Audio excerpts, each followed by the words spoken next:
Hey guys, how's it going? Once again, welcome to Twin Flicks, a film channel for film lovers like yourself. Today is a special video as we're doing, well, if you guys have been keeping up with our social media accounts on Twitter and Instagram and some of our past YouTube videos, then you know that we've been conducting interviews with indie filmmakers and actors. And we had the privilege a couple months ago to interview 80s character actor, nerd icon, Eddie Deezen. If you don't know the name, you definitely know the face. There he is right there. He's starred in a ton of hits in the late 70s and throughout the 80s. He's worked with Steven Spielberg, Robert Zemeckis. He was in Grease. We dive deep into his career, and he also gave us some insight of what it was like working with the greats of Spielberg, Tom Hanks, Robert Zemeckis, working with John Travolta and hanging out with him, hanging out with Tom Selleck. Tom Selleck made him spaghetti dinner and gave him women advice. Just some really cool stories he has with John Belushi, Tom Hanks, Tom Selleck, Steven Spielberg, just Robert Zemeckis, just a whole lot of people. So yeah guys, this was a great interview.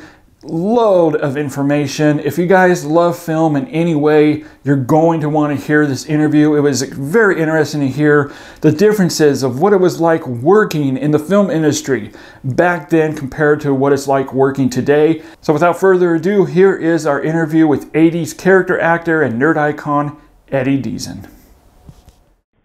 Hey guys, this is Paul from Twin Flicks, a film channel for film lovers like yourself. Today is a special video. We are interviewing actor in film, TV, and voice actor Eddie Deezen is with us today. We're going to ask him a few questions and get to know his process and how he got started. So again, I want to thank you, Eddie, for joining us today. My pleasure. It's great to be here, Paul. Thanks for having me. So I guess the first question I want to get down to is acting something you always had an itch for? I mean, did you plan on being an actor, and how did you get started? Very early days. I always loved the guys. I always loved the Three Stooges. I remember from my earliest days, literally 3 years old, I loved the Three Stooges. Jerry Lewis, I loved Charlie Chaplin, all those guys. And I just started really seeing these movies. I started seeing Abbott and Costello and Martin and Lewis. And then I decided, and by the way, I couldn't do anything else. There was nothing else. I was totally drifting through life, totally aimless, nothing. So I decided to be a comedian. It kind of was foisted on me. It was either that or stay where I was, and I wanted to get out of there. Wait, so I guess you said you want to be a comedian. So did you want to be more of a stand-up or an actor as a comedian? Yeah, more actor. More I wanted to get into films. I have a hard time memorizing lines, so stand-up was hard. Even when I did my brief stand-up, I worked at the Comedy Store for a little bit in L.A., then I worked in the Comedy Store at Westwood. But even then, Paul, I had cue cards. I had little index cards, and I'd read my jokes off the index cards. I couldn't remember it. So films are kind of easy because films you do one scene at a time, and you can just kind of nail one scene, and sometimes you don't have a lot of lines. So I kind of wanted to get into films, and they were better than I thought. But even with films, sometimes I had cue cards. Some, have the ability. Like, they say Jackie Gleason could just look at a script, he'd look it over, and he'd just know the whole script. He'd know everybody's parts. But some just can't do it, and it's an ability I don't have. So what was your first acting job? I mean, did you start on commercials or stage or film? I came out to L.A. I think Grease was actually well, the first thing I did was the Gong Show. From Hollywood, almost live, it's the Gong Show.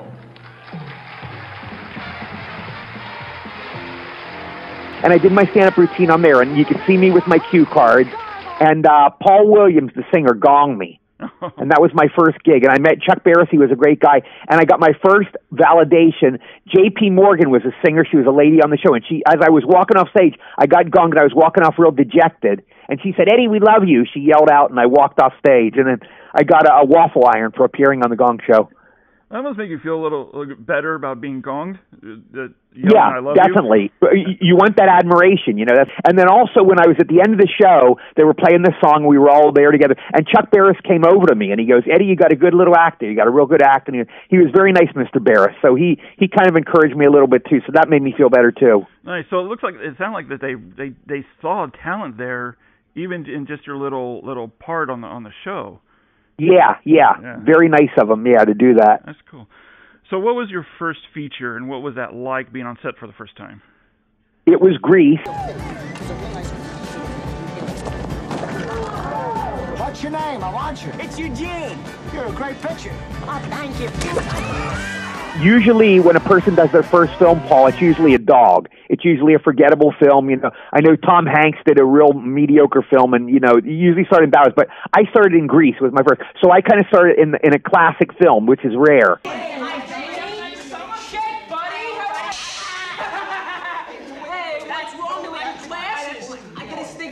When they, you know, people ask me, they go, "What was it like doing Grease?"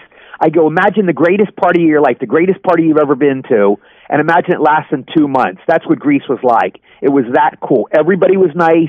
All the cast and crew were wonderful. John Travolta was so kind to me. He would call me buddy. He'd come over and shake my hand every day. Always walk over and shake my hand. Olivia was nice. Everybody in the cast and crew was wonderful. Wow. So when you were filming that, did you? I know sometimes when you film a movie, sometimes actors have said they have a sense that they know this is going to be a hit or not. Right. Did you ever get that sense? I think, you know what it is when people do the first film, they almost always think it's going to be a hit because you don't have any reality on it. You just think, this is going to, you know, I'm going to do a film, it's going to be like Star Wars or Gone with the Wind, you know, it's going to be this great film. Almost everybody thinks that. So Grease, I go in, and yeah, I thought it'd be a hit, but little did I know Grease is actually like that. Grease is like Star Wars and Gone with the Wind. It's a classic. So I did think it would be a hit. I knew John was so hot. John Travolta was red hot at the time, so I thought that would help put us over. I thought it looked like fun, and I thought the songs were great. So, yeah, I did think it would be a hit. Now, to this extent, I didn't know I knew Grease would be to this extent, where it's like this legendary film, because you don't even, you know, you're 20 years old and you're such a goofy kid. I was so ignorant and goofy, I didn't even know, you know, but I thought it was going to be a hit. Yeah, to answer your question simply, I thought it would be a hit, maybe not to this extent, though. I'll tell you a great story how Grease saved my life one day. I'm in Hollywood, okay? I'm at a bus stop in Hollywood, okay? I'm reading this little book or whatever. And it was one of those times I just wanted to be left alone, you know? I just wanted to read in peace. In Hollywood, there's a lot of lonely people. Sometimes you'll be at a bus stop and people will talk to you just because they're lonely, you know? But I didn't want to be bothered this day. And I was kind of rude. I see this guy I'm reading my book. This guy out of the corner of my eye sits down. I go, "Oh, geez, I don't want to be..." He goes, "What time is it?" Now, I was kind of rude. I go, "It's 6:30. I said it kind of curtly, kind of with, you know, I could go, "Oh, it's 6:30, sir." I could have been nice, but I go, "It's 6:30. I was kind of abrupt. Then I hear on the side, I heard this guy sitting to my left. He goes, "Don't you disrespect me, man." So I look over my shoulder. This was a gangbanger. I had been rude to a gang. This guy is a gangbanger, literally in this black leather. He's a killer. It might have been the Crips and the Bloods or whatever, but this guy was literally a gangbanger. I was scared out of my wits, so I'm like frozen in fear. I see the guy walk off. He goes over, he's talking to 3 of his friends. They huddle together. I'm thinking, Jesus, these guys are going to kill me. They're literally, I had like $100 on me. I go, maybe they'll just rob me. Maybe they'll beat me up, you know. Maybe they'll just beat the crap out of me, whatever. But I go, the worst thing that's going to happen is, the least thing is they're going to at least rob me. I go, please don't let me die. I go, I was literally praying, please don't let him kill me. So I was scared to death. So the guy walks back to me slowly. The other 3 guys stay there. He walks, he goes, "Hey, man, are you the guy from Grease?" I go, yeah, that's me. I'm Eugene. Hi, how are you? I shook his hand. I ran over to the other 3 guys. I shook all their hands. One of the gangbangers there, he goes, "Hey, man, is Olivia Newton-John, is she that hot in real life?" I go, yeah, she's real hot. She's beautiful in real life. But I kibitzed and chatted with these guys for like 5 minutes. Luckily, mercifully, I see a bus coming, like the cavalry, you know, like John Wayne on the cavalry horse coming. But a bus comes down. Luckily, I shook their hands. I say, "Goodbye. It was so nice to meet you." I literally get on the bus and I went off. I swear to God, if I hadn't been in Grease, I think they would have killed me. Wow. I think these guys would have just beat me to death. Because, I mean, literally, not only could one of these guys beat me up, one of these guys' girlfriends could have beat me up. They could have beaten the crap out of me, but luckily it ended on a nice note. Grease literally saved my life. Wow, that's a good story. Yeah. So again, like you said, you were talking about Grease, and everyone knows you mainly everyone knows you as Eugene from Grease. Exactly. It's like the smallest role I ever had, Paul, but that's the one everybody knows me for because it's Grease.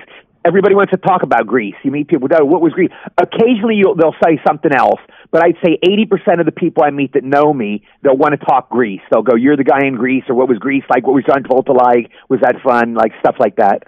Yeah, I mean, Grease is it's a movie that everybody grew up with. Like you said, it's like Star Wars. Everybody kind of grew up with that movie. Right. But you also did another film I want to talk about, and that is with Robert Zemeckis' "I Want to Hold Your Hand." Where are we going? Come on! Oh! Hey, Come on! I can't go in there. This elevator isn't lined up properly. Best director I ever worked with. Zemeckis is the best. I worked with Spielberg, but Zemeckis is the best director I ever worked with. He's wonderful. That was his first film, I Want to Hold Your Hand. And I knew right there, I knew this guy's something special. He had this touch, great communication. A great director communicates with actors. He was a great communicator. I felt comfortable with him. He wrote me a funny role. He knew what was funny. You know, he just was, I can't tell you how much I admire Bob Zemeckis. I love him. And he remembered me 25 years later, and he wrote me into Polar Express. That's how I got Polar Expresses, just because I did I Want to Hold Your Hand. Do you know what kind of train this is? Huh? Train. Do you know what kind of train this is? Well, do ya?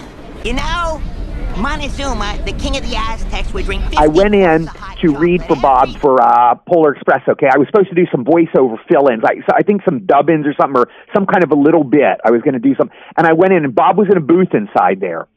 And he would put his thumbs up. If I did my line right, he was like a Roman emperor. He'd put his thumb up. If it wasn't the way he liked it, he'd put his thumb down, and we'd do a retake. So he just thumb up, thumb down. And, you know, then I met him afterwards. I mean, I love Bob. I said, you remember such and such, and he remembered some stuff. And he remembered me, and then I did screen test for Polar Express. I went in, they did a film test of me, and luckily I got the role. I knew nothing about it, but I did get it, yeah. So I wanted to talk a little bit about that a little bit later. Sure. But I still want to go on a little bit about, talk a little bit about I Want to Hold Your Hand. Absolutely. I was playing myself. I played a Beatles nut, which is me. Anyway, like Ringo Starr, you know, he changed his name from Richard to Ringo. Well, that's what I did. My real name's Richard, and I changed it over to Ringo, see? You know how the real Ringo has lots of rings? Well, I got my own ring, too, see? Just like Ringo. Good, I know all that stuff. So Ringo Klaus, the character, that's the closest I ever played to myself in a movie. I'm basically that guy about the Beatles. Yeah, it was a delight. It was a joyful part, so much fun. I don't remember any trouble on that film. I loved all the cast. I loved Bob. Bob Gale was a co-writer who later did Back to the Future with Bob, and I loved him. We're still friends to this day. And it was just a joy, that film. I just loved it. Did it come out the same year as Grease? Yes, same year. Now, I did Grease. This is the sequence of it. Grease was my first film. I did that. Then I did a little turkey called Laser Blast. Now, Laser Blast was the first to come out. Laser Blast came out March 1st, 78. Grease came out June of 78, and I Want to Hold Your Hand came out April of 78. So that's the sequence that came in. It was kind of a mixed-up sequence. But those were my first three films in that way. Man, that's amazing. You know, for someone that just started out and doing three films at once, that's... Three films at once, three right in order, and it was a great year. 77 was a great year. And, yeah. You know, at the time, I'm sure nobody knew who Robert Zemeckis was, but now, you know, he's huge. So at the time, you're not really thinking, oh, wow, I'm working with Robert Zemeckis. Exactly, and he wrote the next one, 1941. He wrote that with Bob Gale, which Spielberg directed. I got to work with Spielberg, but we can get into that, too. Yeah, but that was the next one, follow-up. Did you audition for all three films, or did you do one and then say, like, Robert Zemeckis heard, hey, you were in Grease, I want to know who this guy is? Grease, I went in, literally, I went in like Pee Wee Herman. This was pre-Pee Wee Herman. Pee Wee's later a friend of mine, and we can get into that later. I worked with Pee Wee in Midnight Madness, but there was no Pee Wee Herman at this time. So I put on this white ice cream suit, white bucks, like Pee Wee later wore. And I greased my hair with Brill cream, which I'm a nerd. There's no reason to do that because that's what the cool guys did. But I greased my hair with Brill cream. I went into Paramount Studios. It was all these Fonzie-type guys, all these Fonzie guys in leather jackets. That was a big thing at that time. They were there, and I was the only geeky nerd. So I went in, I read. I think in Grease I had like 4 lines, 3 or 4 lines. But I went in, I read with the director, Randall Kleiser, who just had his birthday. He's a wonderful guy. Joel Thurm, the casting director, and Alan Carr, our producer. It was the 3 of them and me in a room. Anyway, while I'm reading, I noticed they nudged each other. I was kind of reading the script, and I looked up, and they were nudging each other. So I knew I was doing good. I saw that nudge, and then I did get it. Now, this is a story, Paul. This is a true story. I don't know if you're religious, but it's a true story. But I got the role of Eugene. I was cast. I called all my family and friends and told them I'm in Grease. A few days later, Paramount called me. They called my agent. They said, we're cutting the role of Eugene out of the movie. It's not going to be in anymore. There's no more Eugene. So, of course, I wanted to die. You know, I told everybody I'm going to be in the film. I thought I got a big break, and they're not going to have it in the film. So I called my agent. My agent said, let's go to church. So I'm Jewish. I don't know if I'm going to church. I've never been in a church, but she goes, let's go to church. We go to church. She goes, let's light candles. What? I'm Jewish again. She goes, light a candle and say a prayer. So we literally lit candles and said a prayer. I prayed, of course, I'd be put back in Grease. I swear to God this is true. The next day, we get a call from Paramount. They said, the role of Eugene's back in Grease. We're putting you back in. You're in the movie. Wow. Wow. You can believe it or not, but it's a true story. Who knows where I'd be if I didn't get Grease? Grease got me started. Yeah, exactly. I mean, that is insane. Yeah. After you filmed Grease, then did you go into audition for I Want to Hold Your Hand? Paul, it was the most auditions I ever did. I did 9 auditions for I Want to Hold Your Hand. Now, they knew about me earlier, but they wanted to read me with different girls, and I read 9 auditions. I heard after one of my auditions, I went in for my first audition, and then the girl told me later, Sally Dennison, the casting director, she said Bob Gale was crying. She said he was literally crying. He was laughing so hard. I hit it off with Zemeckis and Gale that first day, and I auditioned 8 more times, and I finally got it. And I love doing that movie. So during the 9 or 8 more times of auditioning, were you starting to get kind of worried that maybe why are they continually calling worried, annoyed? In those days, you didn't get paid. Now, and now I think nowadays in Screen Actors Guild, you get paid. If you have like more than a certain number of auditions, which is 9 is ridiculous. Yeah. But a certain number, I think like 3 or 4, maybe 5 or whatever, you start to get paid. They give you a stipend, at least. So you get something out of it. But I went in and read 9 times. I got nothing out of it. It was weird. It's like, haven't they decided yet? But for some reason, they didn't tell me I was cast yet. They could have said, Eddie, you're cast, but we want to have you read with different girls. And that's what they did, but they didn't tell me that. That still might be the best film I ever did, as far as me, I mean. Just that I did good in that film. Zemeckis just knows how to direct me. He knows my character. He knows how I work, and he's good. My brother and I, we've worked in the business somewhat, and I do know some people that work with Zemeckis, and they say that when he writes a script, he's very, very specific of who he wants for that part.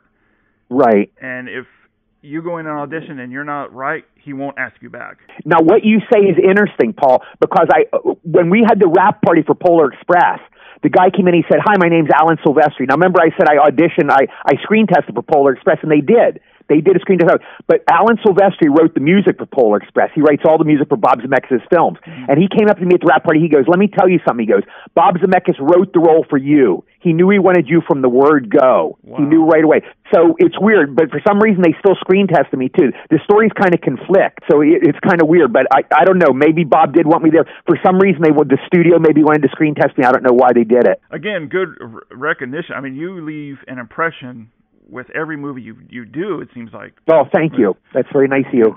I mean, it's just with fans and even directors, producers, right? I mean, the fact that even a composer, that he came to you and said, "Hey, Robert Zemeckis wrote this for you," I mean, that says a lot about your work ethic.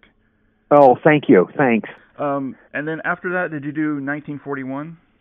1941 came up, yes. Don't worry, pal. You're perfectly safe, like a babe in his mother's arms. Why, you got nothing to worry about. I once flew around in one of these things 180 degrees, and I didn't get hurt. No, sir, buddy boy. There's no way you can get killed in one of these things, unless you really try.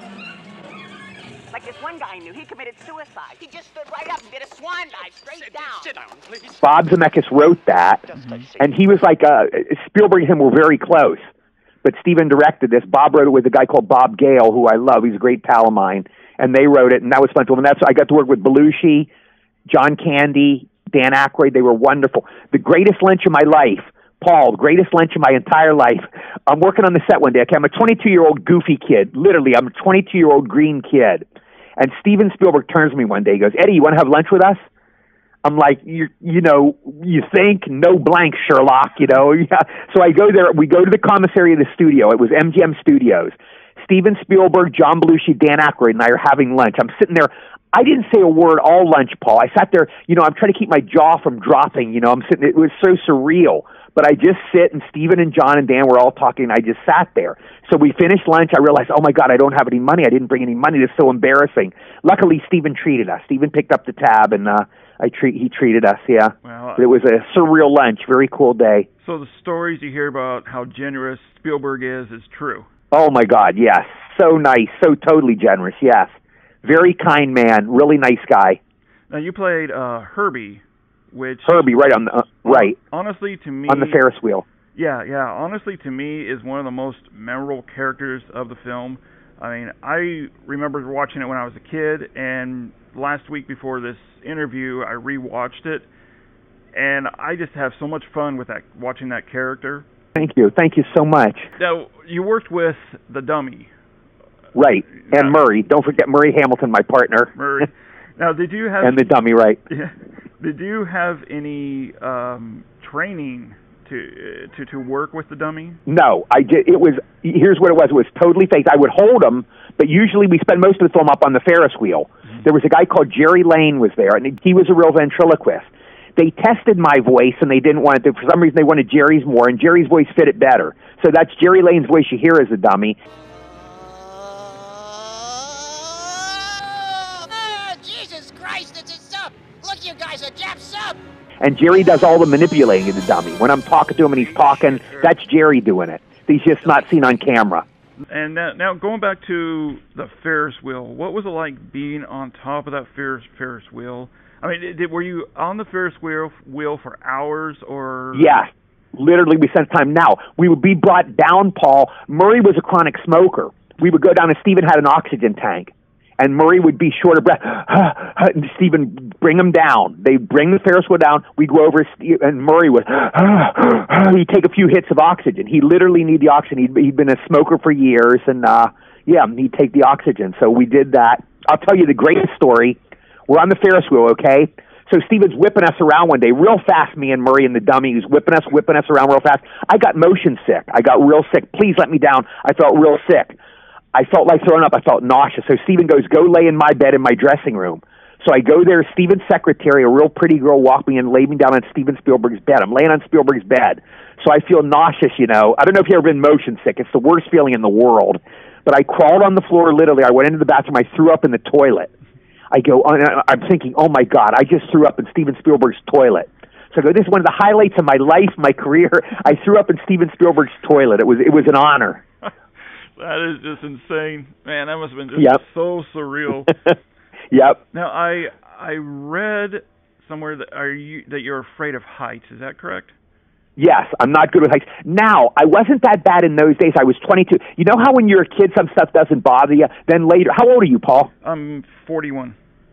Okay, so you know how later on sometimes stuff bothers you? It didn't bother you as a kid? Yeah. Have you ever had that happen? Oh, yeah. Yeah, this is one of those. When I was on the Ferris wheel with Murray, I never remember being scared. I got motion sick, but I never remember the heights. It was a big Ferris wheel. We were way up there. And, they had the cameras up there, and they'd photograph us from a ladder, but I didn't mind it. Now I do get scared of heights. For some reason, it came in years later, whatever happened, something in my mind clicked, and I am scared of heights. It's actually, I was telling my sister that it's my biggest fear. So how did you get that gig? I mean, did Zemeckis recommend you for the part? Do you know? He must have. When we did I Want to Hold Your Hand, Stephen was on the set a lot. Oh, okay. I did know Stephen from there, and he would hang out with us, and I remember making him laugh, and he would... I remember talking to him on the set. They had a deal with Universal when Bob did I Want to Hold Your Hand. They go, if you can't finish this film, because it was his first film, they go, if you can't finish it, Spielberg's going to do it for you, take over. Oh, wow. And that was in the contract. But luckily, Bob did finish the movie.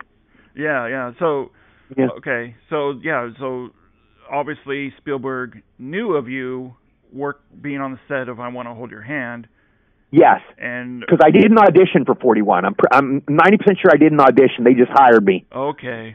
So So Zemeckis must have. Oh yeah. Okay. So they must have had you in mind for the part all along, and they brought you in. Yeah. I mean, did they call you up and say, "Hey, you want to come film this movie with me"? How did that work? The agents will call you. My agents call and say, da-da-da, they want to hire you. They want you for 1941. And, it was cool in those days. That was back in the day, I was working like crazy. Now I was set to do Meatballs, They wrote me into Meatballs. I was supposed to be Spaz in Meatballs. That role was written for me. Oh. But I was doing 1941. I couldn't do it. So I was so busy in those days, I turned down a Bill Murray film to do that. Nowadays, I'd kill to work like that, But you know how Hollywood is. Things change, yeah. Yeah, exactly. So now, did you work much with John Belushi, or did you hang out with him on set much? I met Belushi at the premiere of I Want to Hold Your Hand. It was in New York, and I met John there. He was at the party afterwards, and he was alone on the couch, and I went over and I sat by him, and we talked for like 15 or 20 minutes. He was a serious guy when I met him. A nice guy, a great guy, but very serious. He wasn't a joke cracker, like Robin Williams. He just was serious. We talked about religion and stuff like that, I remember, and he just couldn't have been nicer, and I got to be friends there. I didn't see him a lot when we actually shot the film, but I got to know him from around. I had that lunch with him and all. I don't remember seeing him on the set a lot when we shot the film, actually, but we were pals, He was a total pro on the set. I get asked, did you see any drugs? Did you know he was on drugs? I saw him as a total professional. I remember one day on the set, everybody was around, the whole cast and crew, there was hundreds of people, and Steven said, John, we're going to need you on the set, it was like early, like 4:30 in the morning. And John said, I'll be there. It was very heroic. Everybody applauded, I remember. It was like he was Superman or something, and we all applauded. It was a nice little moment. And he was he couldn't have been nicer. He was a nice guy. And then the last time I saw John, we meet each other around town. We'd say hi, because you bump into each other. You bump into people and you just say hi in Hollywood. But anyway, I came out of a bad audition. I just came out of a bad audition, and John Belushi was there. And he said, Eddie, how are you? I said, John, I just had this terrible audition. I go, they didn't like me, and I didn't get it. He goes, they're assholes. And then he walked away. But that was the last time I saw John. He was just a very open guy like that. He was out there, he would just say whatever he felt. But I never saw the drug stuff. I never saw that side of him. I saw him as a very kind man, a very nice guy. Total pro, great guy. Going back to when you said that you still keep in contact with Bob Gale, do you still keep in contact with Spielberg and Zemeckis? Or no, haven't. The last time I saw Steven was I've only been to the Academy Awards once. I was literally a seat filler in 1980, and Steven was there. Anyway, I saw Steven there. He was going out with Valerie Bertinelli at the time, and this is how long ago it was. He goes, Valerie, this is Eddie Deezen. He goes, he's in all my movies, he said. Luckily, I was in those two, and I was never in another film of his again. But he was such a kind man to say that, But he introduced me to Valerie Bertinelli. And Zemeckis? The last time was the pickups on Polar Express. I hugged him. It was the last day. We were shooting there. Tom Hanks, the nicest guy in the world. Literally, we're in the last day of shooting. Goes, Eddie. Goes, I hear you're a baseball fan. Yeah, I am. Goes, I've got box seats at Dodger Stadium. Do you want to go to a game with me? Wow. I'm thinking, are you serious? It's like you're kidding me, right? Yeah. I almost jumped out of my skin. Yes, So anyway, later he took me to 3 Dodger games. Tom Hanks. He was the nicest guy in the world. I have so many stories about him. I'll tell you one story just off the top of my head. We go on the set, one day. This was the day Captain Kangaroo died. Literally, Captain Kangaroo died. I was real bummed out. I'm in makeup. So Tom Hanks comes in, Tom, he's a force of nature, So we talked about, Tom and I reminisced how we loved Captain Kangaroo, how we grew up watching Captain Kangaroo. It was the first show I ever loved. Tom Hanks comes bouncing out of the makeup room. He sings me the Tom Terrific song. There was a character on Captain Kangaroo called Tom Terrific. It was a little cartoon. I'm Tom Terrific, great adventure lover, with mighty Manfred at my side, villains run for cover. He sings this little kiddie song, I'm Tom Terrific, I go to planets with my dog, and anyway, Tom Hanks sings me this song. I'm looking up into the sun, and I'm watching Tom Hanks sing me this Captain Kangaroo song to me. I was like, it was so surreal. Then he finishes. I didn't know what to say. I was speechless. So I go, you know what? You're a great guy. And he just smiled and walked off. That's how Tom Hanks was every day. He always would do something incredible like that, and he sang me that song. I'm the only one that ever heard it, and he walked off. He just loved life. He loved everybody. He treated everybody nice. I brought my girlfriend at the set. I remember Tom, how nice he was to her. He talked to her and on. He was so great. And then when he took me to the Dodger game, Paul, I had a friend named Paul. His name was Tommy. Tommy. He had Lou Gehrig's disease, but his body just got worse and worse. Anyway, I brought him to the game as a treat. He was a baseball fan. And I'm sitting there with Tommy at the game. And you couldn't understand Tommy at this point. But anyway, Tom Hanks sat down with him, and I'll never forget the sight of it. I'm looking down there, and Tom is like talking to my friend Tommy. And I noticed Tommy was very earnestly listening, and Tom would nod his head and listen carefully to what he was saying. And I remember Tom signed a baseball for him. It was one of the happiest days of Tommy's life because of Tom Hanks. And he didn't have to do that.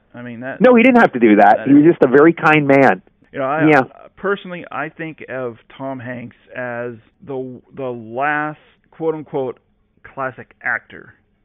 Maybe you're right. Yeah, the last movie star like that, right? Yeah. That's in that kind of an image, yeah. Exactly. He had this, innate goodness, this innate decency about him, like Jimmy Stewart had.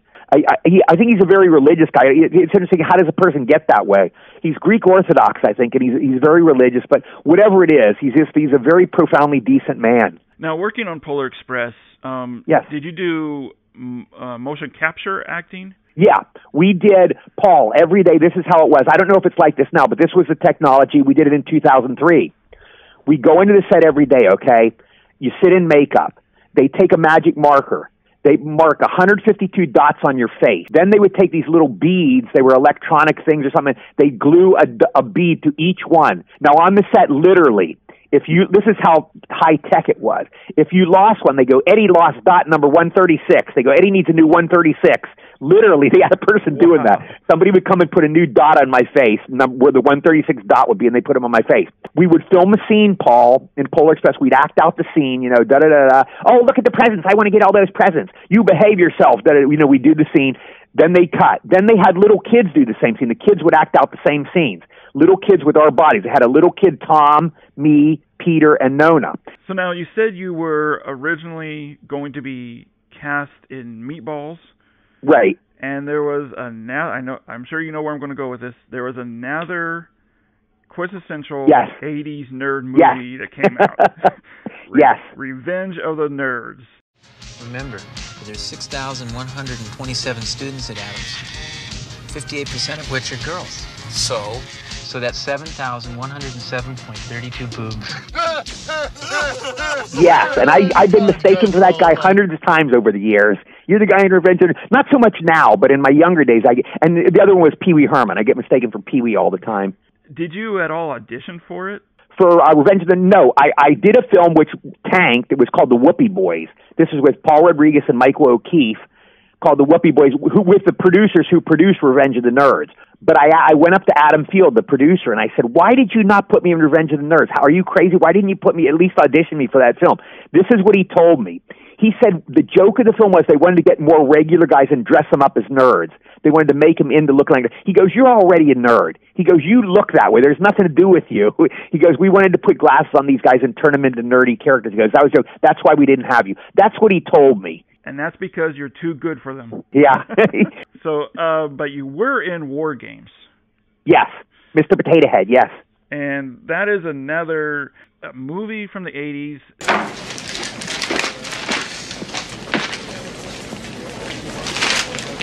Hey, what's that? I wanted Jim to see that. Wow, where'd you get this? I was trying to break into Protovision. Hey, wait, Jim, I'm not through yet. Remember you told me to tell. It has really, over time, grown more and more and more in popularity. Believe it or not, I talk to people that Grease and WarGames are the two movies that they really remember you from. That's interesting. Okay. Yeah. Yeah. So we're filming WarGames, and I kept getting onto that line about data encryption algorithm. I can say it now. That system probably contains the new data encryption algorithm. You'll never get in there. But I kept screwing up that line. I go, it's the new data endocrine algorithm. Cut. It's the new data endocrine algorithm. Cut. Finally, the director. Now my director, by the way, was not John Badham. I worked for a guy called Marty Brest, who later directed Beverly Hills Cop. But he directed me. He was fired after 12 days. They didn't like his dailies, but luckily they left my scene in. But he directed me. Anyway, Marty called me over. He crooks his finger and called, Eddie, come here. He goes, let's take a walk. Okay. He goes, he puts his hand on my shoulder. He goes, you're costing the studio a lot of money. He goes, you keep screwing up these lines. You're costing us a lot of money. I felt terrible. I wasn't doing it on purpose, He goes, we're going to get you these things called idiot cards. They write your words down on idiot cards, and you're going to read them off. That's how you're going to do your scene. Okay. Anyway, Marty wrote down, I did it so easy. Paul, it was like second nature. I could just read the lines. If you look at WarGames real careful, you can look real careful. I'm reading all those lines. It's a new data encryption algorithm. And I'm read it all off there. And I read my line. We got it done and nailed. And that was it. And then I started using cue cards. Now, when I did Polar Express and later films, I did Polar Express all with cue cards. That's interesting. Yeah. Yeah. So, did you at all spend time, hang out with Matthew Broderick or anything? Yeah, I was driven to the set with Matthew Broderick. It was like the first day of shooting or something, but I went in with Matthew. His father had just died, James Broderick, the actor. I don't know if you remember him, but he was on a show called Family. He was a good actor. And I remember him talking about his father. And I looked back, and it was very endearing. He had tears in his eyes. I could see he was telling me stories about his father, and he had tears in his eyes. He obviously loved his dad a lot. We went to the set. He was a great guy. Matthew was a wonderful guy, a pleasure to work with. Ali Sheedy I knew, because I did a Turkey film called Surf 2. I don't know if you know that one. It was a real bad one with a guy called Eric Stoltz, who dated Ali Sheedy. And we'd play poker together, Eric and I, and Ali would come into the apartment with groceries or whatever. So I already knew her, but those were the ones there when I did my scene. And then my partner was Maury Chaikin, who was great. He made up the Mr. Potato Head line. We went in to rehearse that day. We're in the dressing room, and he goes, I'm going to call you Mr. Potato Head. So I laughed. I go, that's great. That's hilarious. He goes, yes, that wasn't in the script. But Maury invented that Mr. Potato Head line. That was his bit. Yeah. Oh, wow. Yeah. So now you did a little film, Midnight Madness.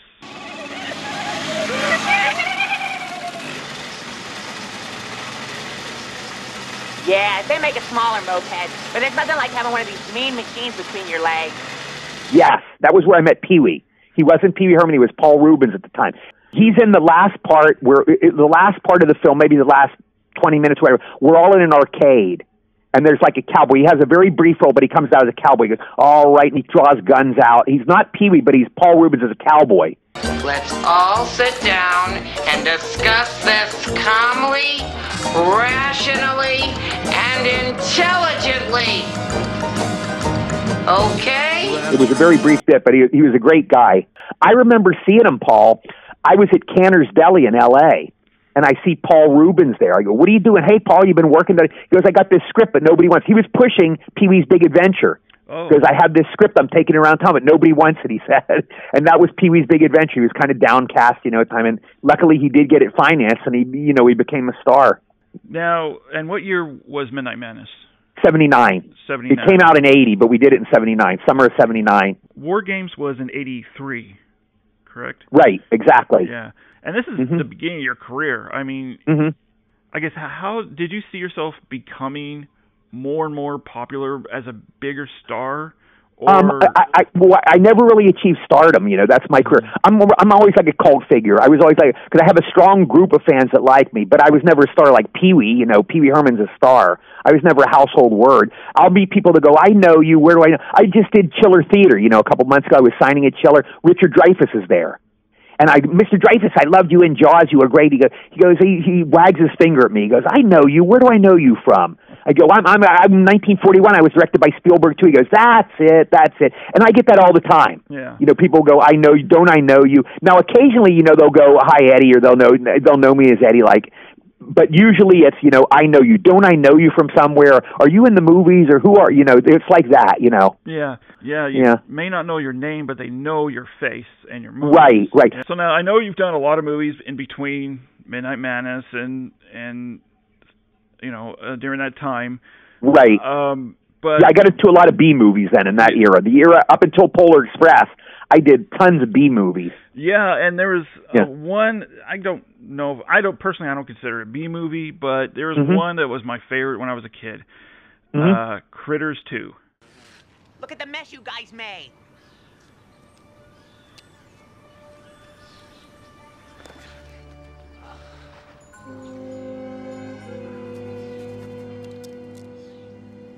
Oh yeah, I turned into a woman. Yeah.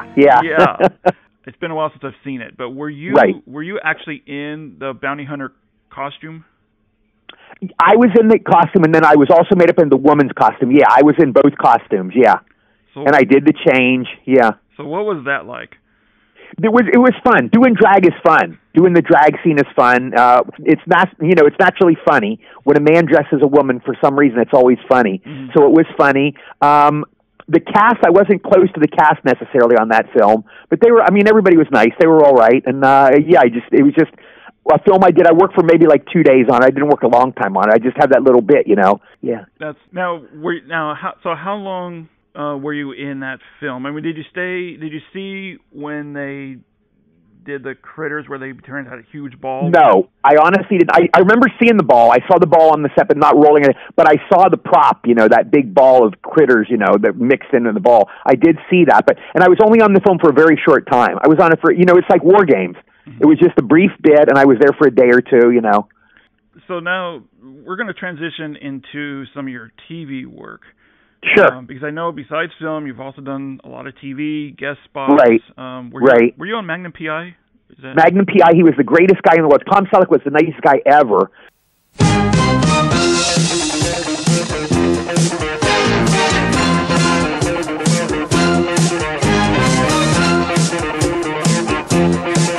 We filmed, okay? And then he invited me up to his room, a bunch of us guys up in his room. We watched the ball game together. He catered a spaghetti dinner. He personally made the salad. I remember seeing Tom Selleck in the kitchen. He was mixing a salad, and he made a salad for us, and we all sat there and talked. He's giving me advice on women. I remember on the set, I hate black licorice. I loathe black licorice, just as food that I can't stand. But while I was walking with Tom on the set, we were chatting, and he takes out this big string of black licorice. He goes, "Want some licorice?" You know, so I took the black licorice, and I'm choking it down. You know, I choked it down, but that's the only time I ever ate black licorice. But I did it because he was Tom Selleck. I'm sorry. Yeah. But he called me Lon Chaney. He said, "Eddie's new Lon Chaney." He goes, "The man of 1,000 faces." I remember he goes, "Can we call Eddie Lon Chaney?" That's what he always called me. I was going to say that hearing you talk about these directors and actors like Tom Hanks, Tom Selleck, it really shows that it brings more of an impression that these are not just actors. They're real people. Yeah, you know, absolutely. I have found, you know, you see these movies where the big stars are prima donnas. You obviously, you know, the woman is real haughty and she's a prima donna. She's a big star, you know, Meryl Streep or whatever. And I have found, Paul, almost inevitably, with very few exceptions, there are exceptions, but the biggest stars are really the nicest people. I feel like they don't have anything to prove, you know. They're already there, and they're not insecure, you know. So they've always been nice to me. I've had a few bad experiences, but not many. And then I remember you on Punky Brewster. Yes, right. Do you remember how many episodes were you on? I did 8. I did 8 episodes of that. Yes. So first season, yeah. So now. Again, I was a kid when I saw this, so to me it was like one of the biggest shows. I don't really remember how big of a show it really was. Not that, I don't think, but... What was it? Well, I guess, what's it like transitioning to film to TV? TV was hard for me, again, because of the remembering lines thing. And when you do a sitcom, they're constantly changing lines, let alone that it's hard for me to just get a script. Let's say you just get a movie script. It's hard for me to remember my lines. This is TV where they change the lines every day. You'll do a joke and you'll go, I walked down and saw a maple tree on Main Street or whatever, and they'll change. Then under your door, they'll slip a blue page. It'll go, now you say, I walked down and saw an oak tree on 12th Street or whatever. They you know, on the road or whatever. You know, I saw Mary. Then a paper will be slipped on your door. Your line is changed. Now it says, I saw Gertrude or whatever. So you're constantly changing. And it drove me crazy, so I didn't like doing it. But somehow I got through it. And sometimes that happens right before you shoot. Yeah, they do it right before you shoot. Yeah, you have to have a quick mind to do sitcoms. So what was it like working on the set of Punky Brewster? George Gaines was a great guy. I saw, it was 1984, Paul McCartney was on The Tonight Show, and George Gaines got me tickets. He knew I was a Beatles fan. He was such a nice man. Eddie, I've got this for you, Eddie. Even though that broad British accent, I'm not doing it right, but he goes, I have these for you, and he gives me Paul McCartney tickets. See Paul McCartney. Wow. So I saw Paul McCartney on the Johnny Carson Show because of George Gaines. He was that nice of a guy. He got me those tickets, and I saw Paul. And I touched Paul, by the way, and his car ran over my foot. I swear to God. He was there after the show. We saw Paul McCartney. Then we all ran out like a hard day's night, and Paul's driving out with Linda in the little sports car. So he rolls down the window so we can touch him. And I went there and I touched Paul's arm. And then I felt a weight crush my foot. It felt like an elephant stepped on my foot. It was the biggest weight ever.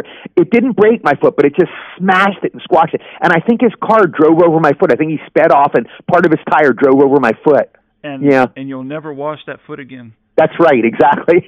Exactly. That's real. So now, besides the acting, you've also done a lot of voice work. Yes, voiceovers. I love doing voiceovers. Yeah, so how did you transition from physical acting to voice acting? Yeah, voice acting is a way lower gradient. It's kind of like saying you fought Muhammad Ali, and then you transitioned and you fought this, you know, mediocre third-string welterweight. It's like it's way less.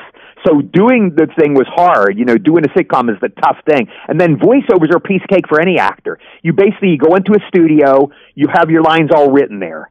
You read your lines, and even if you screw up a line, they just go cut, take two, and you read your line. That's all. So it's so easy. You don't even have to shave. You go in unshaven, you know, unkempt. Nobody cares, you know, and you do your voiceovers. So that was easy. So are you there in the room with the other actors?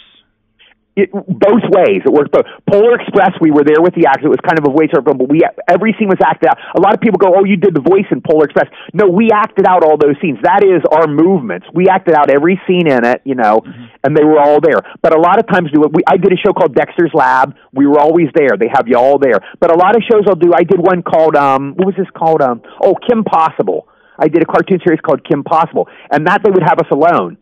You go in and you just read alone, which I like both ways. It's fun if you work with nice actors, and it's fun, working with nice people. But it's easy working alone too, because they can just direct you and put their attention on you. Exactly. And one of the cartoons that I fondly remember your voice from is Darkwing Duck. Oh yes, yeah. Yeah, that was one of my all-time favorite shows. Oh, thank you. Yeah. So who did you work with on Darkwing Duck? I worked with Tim Curry, and he was the nicest guy. God bless him. I love him. And I remember I asked him for his autograph, and he was such a sweet guy. He goes, "You really want that?" He was surprised I asked for his autograph. He's Tim Curry. But I asked for his autograph. He couldn't have been nicer. It was a pleasure to work with. And then you talked about Kim Possible, Dexter's Laboratory, which... Dexter's Lab I loved, yeah. Yeah, that's a great show. And then... thank you. SpongeBob.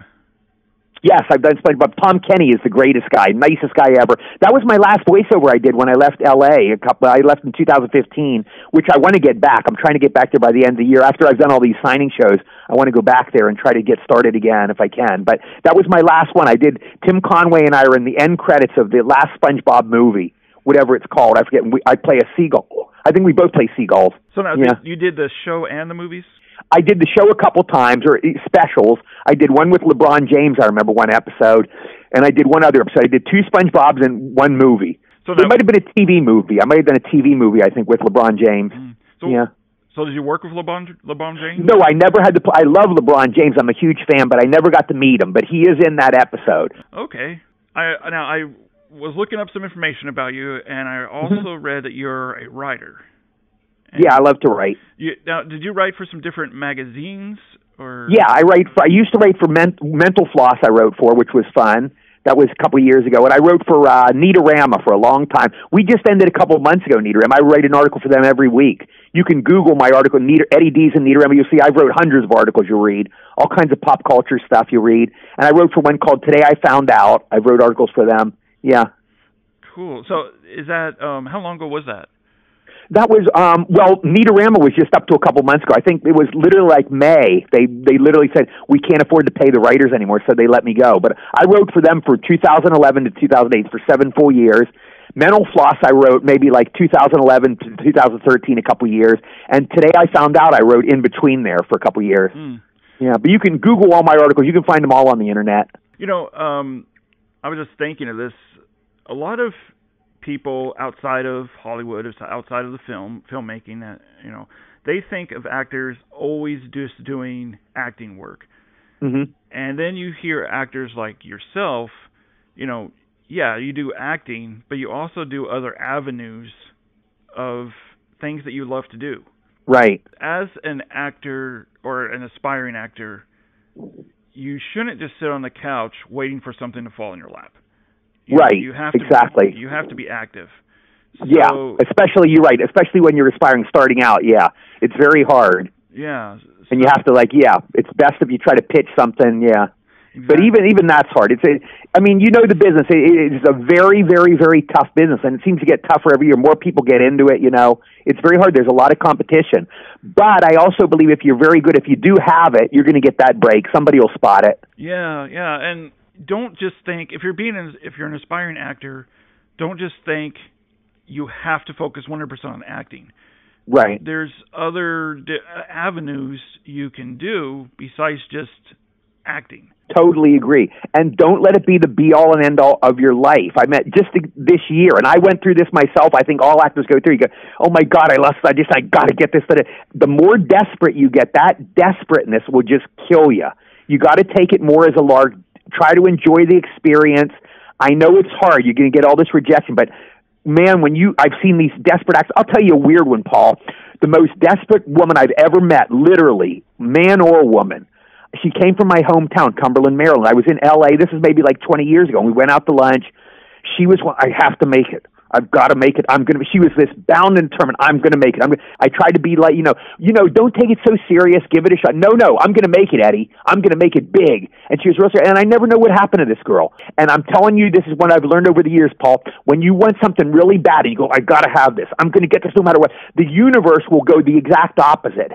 If you do that, the universe is going to say, screw you. And it's going to pull the thing away from you. So give it a try, yes. Go for your dreams, yes. You go after it and try, but take it as fun. Take it as fun and say, I enjoyed that. Try to have fun. I had this audition. I didn't get it, but I'll get the next one. Take that attitude. It's much healthier. And the ones that really want it real bad, I just think they're in trouble. It makes for an unhappy life. Oh, I totally agree. And it goes back to, you can't do this, I'm going to get rich. You can't do it for money. It's got to be out of love for the art. Exactly right. Something you enjoy, that you enjoy the joy of it, Now, going back to the beginning of this interview where we talked about Grease, it's the 40th anniversary this year, and I know a lot of my viewers are going to want to know about Grease. So let's just talk a little bit about Grease. Okay, John Travolta, okay? Every day, my first scene, is the first scene I walk down the stairs in Grease High, and the bullies, the T-Birds, mess up my hair and mess up my... Every take, we did maybe like 5 takes, whatever, John would come over. Are you okay, buddy? He made sure I was okay. He called me buddy. He always called me buddy all through the film. But we do the take. It's a movie. The T-Birds were very nice. It was Michael Tucci, Barry Pearl, Kelly Ward. They were very nice guys in real life. But in the scene, they're bullies. They mess me up. Every take, John would come over. Are you okay, buddy? Da-da-da. Cut. They go, I'm fine. Thank you, sir. Thanks, John. Da-da-da. Cut. They mess me up. Hey, it's Eugene. They mess me up. Cut. John. Are you okay? You okay, buddy? Are you all right? They're not too hard on you. And he makes sure I was okay. That's who he is. He was a very kind man. I have this weird picture in my mind, and this is a true story too, Paul, but it really happened.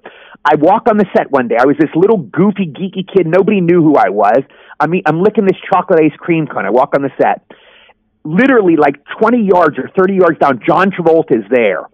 He has all these, I remember there were all these cheerleaders around him, all these people around him. He was like the biggest star in the world. He was surrounded by all these people. John Travolta saw me. And I'll never forget to say, he jogs over. I see him jogging over. He comes over. How are you, buddy? He comes over and shakes my hand. He left all this mob. He comes over to shake my hand. How are you, buddy? He shook my hand. Then I said, I'm fine, John. Da-da-da. And he went back. But that's just the kind of guy he was. He was like Tom Hanks. They're very kind-hearted guys. They're just very nice guys. They're mensches. You know what a mensch is? They were just really mensches. And John was that way. Olivia, I only met her once. The whole shoot. We were out on the lot once, and we hijacked this car. It was a red convertible, and we just a lark, and there was somebody's car. And we went around, and we cruised around Paramount, whipping around in this convertible. Olivia was in the front seat, and I was in the back seat. And we're driving around, and then the car stops. And she turned around to me. She goes, "You're funny." She said, "That's all." And she just said that was the only time I talked to her during the shoot. Now, cut to 2014. We go to Las Vegas. We see Olivia's show. Olivia Newton-John's there. And Olivia comes out, she waves. One of my favorite people's here tonight. She's so sweet, She knew, and she remembered me, and she called me up on stage, and I got to hug her. I go, "You're just as beautiful as you were then," and she is. She's still beautiful. And she had us back in her dressing room. Me and my mom were there, and my manager. She took us back in her dressing room, and we all got to talk and catch up. But she was just so lovely and sweet. She's a totally nice person. Let's hear a story that you haven't told a gazillion times at conventions. Well, let's see.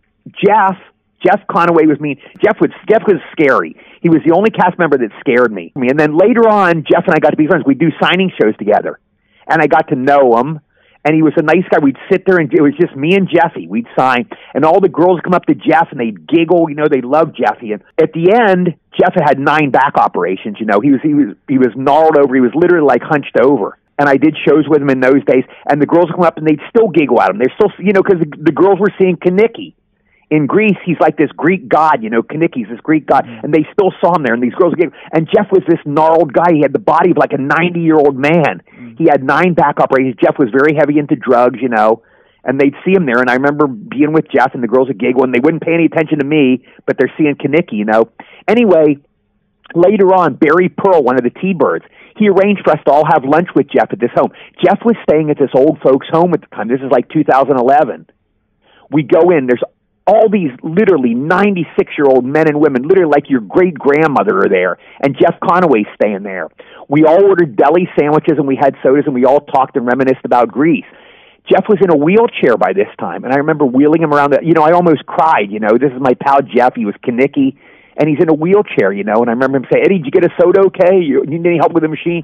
And I remember wheeling him around there, and that was the last time I saw Jeff, and then he died shortly after that. And while you're wheeling him around and he's going through this, he's concerned about you if you got a drink. He did. He was really worried that I got my soda. I remember that. He really cared. He was a good-hearted guy. Wow, that really shows. Let's go ahead and switch a little bit to a little bit of fun. I know, like you've said, and I know you're a huge Beatles fan. You want to play a little game to test your knowledge? Absolutely. I dare you. Go ahead. Okay, just a few questions here. Okay, sure. So let's see here. Question. What was the Beatles' first American hit? Would be I Want to Hold Your Hand. That's right. And when did Ringo replace Pete Best? August 19th, 1962. And let's see here. 2 more questions. Sure. Which album did Penny Lane appear on, and what does Penny Lane? What's Penny Lane a reference to? Well, Penny Lane is a place they used to be at. It was this little area in Liverpool that they'd wait. You know, you'd meet each other and all. And it was literally, you'd see places like this. John and Paul would meet, and they'd take a bus in Penny Lane and travel around. The album it's in, I think it's in Magical Mystery Tour. Is that right? From what I looked at, it started off as just the B-side of Strawberry Fields Are Forever. Exactly. It's the greatest record ever. It's double A side, right. Yeah, and then later on it was put on Magical Mystery Tour. Right, exactly. One of my favorite Beatles songs, by the way. Which one, the Penny Lane? Penny Lane. I love Penny Lane. Yeah, that's one of my favorites too. Yeah. And now finally for the big question. Which Beatles album is better, the White Album or Sgt. Pepper? Oh, that's that's subjective. That's subjective, I mean. So I'm going to go with I like the White Album better myself because you get twice as many Beatles songs. Yeah, exactly. You know, and I totally agree with that. I'm a big Beatles fan myself, and that's the album I always seem to go to. Is the White There's Album. Just twice as many to choose from. Now, there's some dogs on there. My least favorite Beatles song of all time is called Long, Long, Long by George Harrison. It's on that album, which is a turkey. There's some bad songs on there, but there's so many jewels. There's so many gems on there. And you figure you're getting 30 Beatles songs. You know, I'd say 20 of them are just great songs. 10 are mediocre or bad. Exactly. I never like While My Guitar Gently Weeps. I never liked that. That's known as a classic by George. I never liked that one. You know, that's funny because neither have I. It's just one of those songs that just never really struck a chord with me. I don't know what. Totally agree. Yeah. Do you like Long, Long, Long? I hate that song. It's in the middle. It's like sometimes I can listen to it, sometimes I can't. I think it depends on the mood I'm in. Right. It's not a song that I hate, but it's not a song that I would go out of my way to listen to as well. Sure. Okay, let's go on to some questions that I know. Actually, I have some questions here from a couple of our viewers. Sure. Rachel, the movie nerd from the UK, asks, how do you prepare for a role, either physical or voiceover?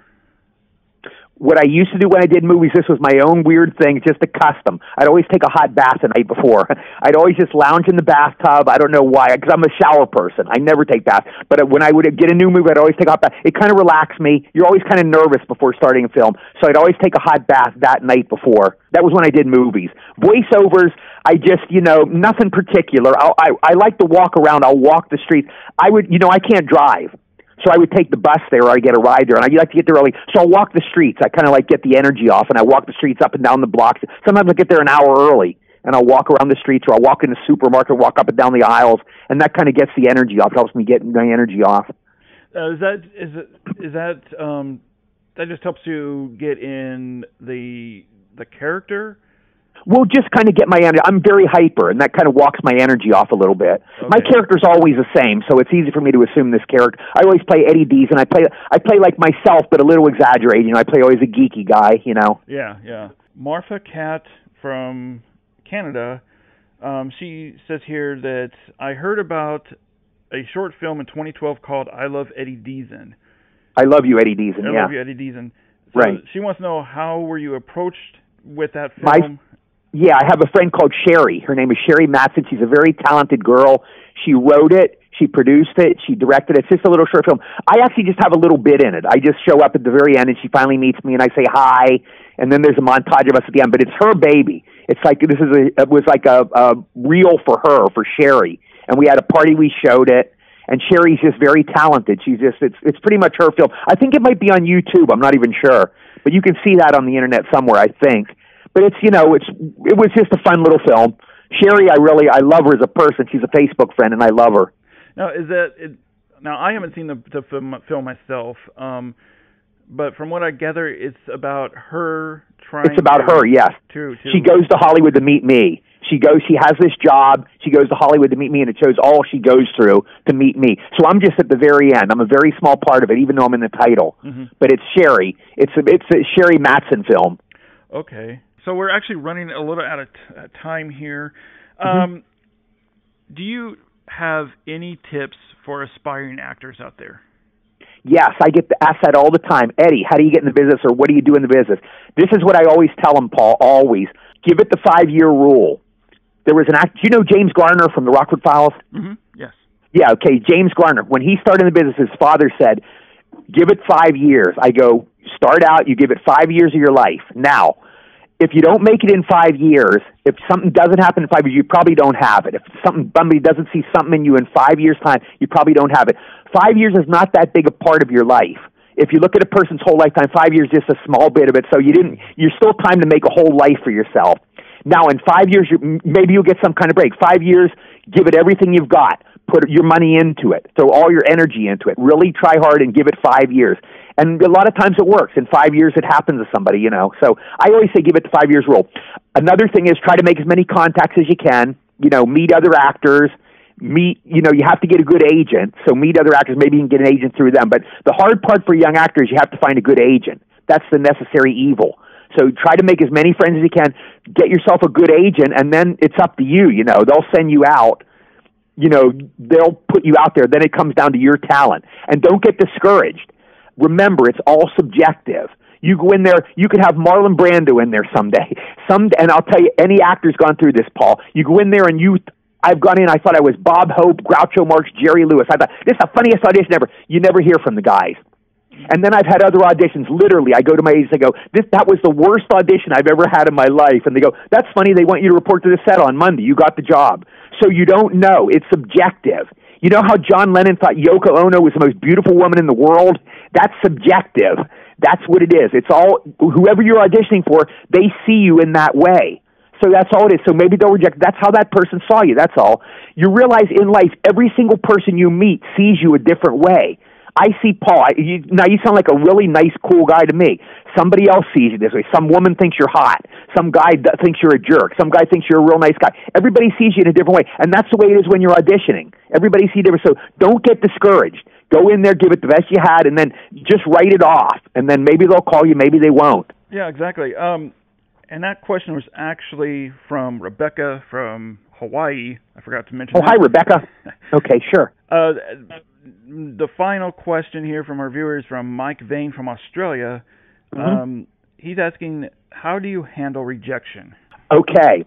It's kind of like what I said. And by the way, it still hurts no matter what. It's, you know, when you get into the business, you think you're pretty hot, you know. Let's face it, everybody in the business, every actor or actress, they can act humble, but you got to think you're pretty good to get in the business. You think you're something pretty special, you know. You have your ego. I have my ego. We all have it. You just have to look at it that way. Try to be as analytical as you can, even though it still might hurt. You go, you know, you ask a girl out and she says, get away from me, creep, you know. It still hurts, but you just realize, you know, maybe she had a bad day. Maybe it's her period, you know. Maybe she's just a mean person. Maybe it's just subjective. You're not her type, you know, whatever. You just have to try to look at it that way. And I know it can still hurt. There's something visceral there when somebody rejects you. It does hurt you. It hurts your feelings, you know. But try to move on. Try to just do the audition, move on, and just forget it. I've had so many auditions over the years where I thought I had it in the bag. Man, this is in the bag. I'm going to start working, and you never hear from them. You wait for the phone to ring, and it never rings. So try to just do it and put it out of your mind and realize it is subjective. You know, it's all subjective. Yeah, I've talked to some casting directors in the past, and they have frankly said when they're casting a part, they have someone very, very specific in mind that fits that part. Exactly. And they're not going to stop you from auditioning. They're going to allow you to audition. Right. But if you end up not getting the part, it's not because of you. It's nothing personal. It's just you weren't right for the part. Exactly. If you can imagine, have you ever, Paul, I'm sure you've had this, but I'll ask you both. Have you ever had a girl have a crush on you and you weren't attracted to her? Has that ever happened? Oh, yeah. Okay, that's how it is. That's exactly what it is. It's nothing bad she did. She's just not your type. You know, you like whatever. Every guy likes a different kind of girl. Some guys like brunettes. Some guys like tall girls, big-chested girls, whatever. It's just that simple. It's not that you're a mean guy. It's not that you hate the girl. She's just not your type, you know. So move on. Try to find a guy that likes you. That's all. And we've all been rejected by some. We've all been in unrequited love. You fall in love with this girl. Oh my God, I love you. And she, no, get away from me. You know, hopefully they're nicer than that. But it's just that way. It's just you're not this girl's type. So move on. Yeah. You just, you know, it's kind of like it's cruel, and you just go, you got to face reality. Kind of like give yourself a slap in the face and say, move on, face reality. Yeah, don't let that stop you from auditioning. Yeah, don't let it stop you. As great as she is, and I promise you, as great as this girl was, there's going to come a time you're going to fall out of love with her, and you're going to move on, and you're going to fall in love with somebody else. It just is that way. And if you get rejected for that role, I promise you, there's going to be another one down the line. And then sooner or later, you're going to find the one. Now, the cruel thing about showbiz, I'm being totally honest with you, Paul, maybe there never will be that role. Because there's millions, literally millions of people that come to Hollywood and they never get in a movie, and they never get a TV show, and they never get anywhere. And that can happen. That's why I say again, give it the 5-year rule. Give it the 5 years. If you don't do anything in 5 years, please, it's like you lose in Vegas, you know, I lost $100. Take your chips and go and cash in. Just go, I'm going to move on to something else in my life, because you're just going to make yourself miserable. So you got to, you know, find another job you like. Maybe, like you said, maybe write something. Try writing or something, you know. Try getting into that. Yeah, exactly. It's like my dad always told me, always have a backup plan. Always have a backup plan, exactly. Yeah. Because it is the cruelest business in the world. You see Tom Hanks and John Travolta, you know, you see Meryl Streep and Woody Allen, you go, this is cool. They become, yeah, and you realize these people are a microcosm. Yeah. They're like literally the one in a million. I'll tell you a quick story. We were at the Dodger game with Tom Hanks. And I go, Tom, do you ever feel like you won the lottery? I literally asked him, I said, you know, you're Tom Hanks. And he nodded his head. He's bobbing his head up and down. I go, yeah. If you can imagine Tom Hanks bobbing his head up and down like a rabbit. He goes, yeah, I feel like I won that. And he's smart, because there's so many barriers to you ever achieving that. You got to get the right role, and it's got to happen just that way. And you've got to be really talented, and somebody's got to spot that talent. And then the movie's got to be hit. Maybe you do great in a movie and it just tanks, and nobody sees the movie. You know, all different things can happen. Yeah, exactly. Yeah. Well, I want to thank our viewers for their questions, and we are running out of time. But before we go, do you have any upcoming projects you can tell us about? No, just simply signing shows. And honestly, I swear to God, my manager's going to send me where exactly the schedule is tomorrow. I don't even have it today. Oh, wow. But I have 3 signing shows in September, 1 in October, 1 in November. I think they're in Florida or in New Mexico, or a couple, but I'm not sure. I love doing these shows. For me, they're a joy. Some can say, oh, he's doing signing shows now. He used to be in movies. True, it's not as good as being in a movie, but I like it. I love meeting the people. I just meet the nicest people there, and I always have great stories. So they're fun for me. So that's basically all I have going right now. So any final thoughts or wise words to our viewers out there? Well, first of all, I want to say what a pleasure it was talking to you. You're one of the nicest interviewers I've ever had. You're a great guy, and I wish you continued success. Whatever dreams you have, Paul, I don't know you, but I hope you achieve all your dreams, because you're a great guy. And thank you for having me as a guest. And I want to tell everybody, I hope you have a great summer. I hope you have a happy summer. I hope you're having a happy summer. And there's a lot of this stuff going around, you know, with depression, and we see these guys knocking themselves off and all. Let me tell you this. I've had 2 really bad breakdowns in my life, 2001, 2015. Really bad depression and breakdowns. Don't let it beat you.